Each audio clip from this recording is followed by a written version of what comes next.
Laser decompression therapy గురించి చెప్పండి. అసలు లేజర్ డీకంప్రెషన్ అంటే ఏంటి? అది ఎవరికి అవసరం? యా సో కొంతమందికి డిస్క్ హర్నియేషన్ ఉంటుంది. Hmm. Nerve compression due to disc herniation hmm. Which is contained disc. Hmm. డిస్క్లో 2 టైప్స్ ఆఫ్ మెటీరియల్స్ ఉంటాయి. Inner thing is pulp, nuclear pulposus. Hmm. Outer aspect is annulus అంటాం. Egg shell లాగా గట్టిగా ఉంటుంది, లోపల egg yolk లాగా మెత్తగా ఉంటుంది. ఆ మెత్తటి పదార్థం ఎప్పుడైనా లీక్ అయ్యి నర్వ్ మీద కంప్రెషన్ అయితే దాన్ని సయాటికా డిస్క్ బల్జ్ అట్లాంటి పెయిన్స్ వస్తూ ఉంటాయి. ఓకే.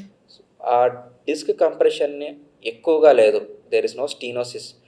అంటే నర్వ్ కెనాల్ అనేది న్యూరల్ కెనాల్ సివియర్గా కంప్రెషన్ లేదు, హ్మ్. బట్ మైల్డ్ టు మోడరేట్ ఉంది. హ్మ్. అది సర్జరీ చేయలేము అలా అని చెప్పి మెడిసిన్స్ తోటి తగ్గట్లేదు. హ్మ్. వీళ్ళకి ఆ పల్ప్ని డీహైడ్రేట్ అండ్ డీకంప్రెషన్ చేసుకోవచ్చు. ఓకే. ఎట్లాగా అంటే ఒక నీడిల్ పెట్టి డిస్క్ పల్ప్లోకి లేజర్ చేస్తాం, హీట్ జనరేషన్ చేసి ఆ డిస్క్ పల్ప్ అనేది కాంట్రాక్ట్ అవుతుంది, ఒక క్యావిటీ ఫామ్ అయ్యి కాంట్రాక్ట్ అవుతుంది. హ్మ్. కాంట్రాక్ట్ అయినప్పుడు నర్వ్ మీద ఒత్తిడి తగ్గుతుంది, పెయిన్ కూడా తగ్గుతుంది. హ్మ్. సో ఇది ఎక్స్రే విధంగా చేసుకునే ట్రీట్మెంట్ లాగా ఉంటుంది. ఓకే. సో ఎక్స్రేలో లోకల్ అనస్థీషియా ఇచ్చి హ్మ్. అనస్థీషియా అక్కడైతే ముద్దు బారాక నీడిల్ డిస్క్ లోపల పెట్టి హ్మ్. లేజర్ చేయడం. హ్మ్. సో ఇది సర్వైకల్ స్పైన్ మెడ దగ్గర చేసుకోవచ్చు, లంబార్ స్పైన్ అక్కడ కూడా చేసుకోవచ్చు. Okay. So it takes half an hour treatment hmm. And results అనేది ఒక 1 వీక్లో తెలిసిపోతుంది. హ్మ్. హ్మ్.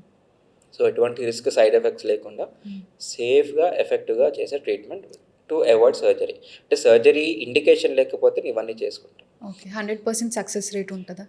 Any medical treatment, there is no 100% success rate. Even I want to get 100% success, but there are some limitations. Patient factor రావచ్చు, some luck factor ఉండొచ్చు, హ్మ్. హ్మ్. అండ్ ప్రొసీజర్ చేసే స్కిల్ కానీ ఆ టైంలో ఏమైనా అన్ఇవెంట్ఫుల్ ఇంటర్వెన్షన్ ఏమైనా అయితే కానీ చెప్పలేం. But there is 95% success rate. హ్మ్. 5% there are some chances of failures. Okay. Failure లేని ట్రీట్మెంట్, ఫెయిలియర్ లేని డాక్టర్ ఎవరు ఉండరు. True. That is a fact.